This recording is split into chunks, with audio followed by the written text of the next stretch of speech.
জনাব তারেক রহমান বাংলাদেশে ফেরত এসে বলেছিলেন যে তার একটা পরিকল্পনা আছে।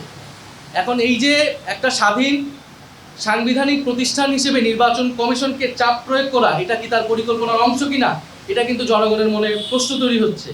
মিডিয়াকে নিয়ন্ত্রণ করে, এটা কি তার পরিকল্পনার অংশ কিনা, এটা কিন্তু জনগণের মধ্যে প্রশ্ন তৈরি হচ্ছে। নির্বাচনকে একদিকে হেলে ফেলানো, প্রশাসনকে চাপ প্রয়োগ করা, নির্বাচনে যাতে প্রশ্নবিদ্ধ হয়, গণভোটে যাতে নায়ের পক্ষে পড়ে, এগুলো তার পরিকল্পনার অংশ কিনা, এটা কিন্তু আমাদের মধ্যে সবার মধ্যে কিন্তু প্রশ্ন তৈরি হচ্ছে। ফলে যদি তার পরিকল্পনা এটা থাকে যে এই নির্বাচন নিরপেক্ষভাবে হবে না এবং ভোট কেন্দ্র দখল হবে, একটা প্রশাসন দলীয়করণ হবে, ইলেকশন কমিশনকে চাপ দিয়ে তার নিজের দলের পক্ষে রায় নিয়ে আসবে, তাহলে কিন্তু জনগণ এই জিনিসটা মেনে নেবে না, বাংলাদেশের তরুণ সমাজ এই বিষয়টা মেনে নেবে না। ফলে আমরা বলবো যে বাংলাদেশকে নিয়ে এবং তার পরিকল্পনা এটাও কিনা যে ঋণ খেলাপিদের সংসদে নিবে। Hire Google TV. New year, new screen. Save up to 25,000.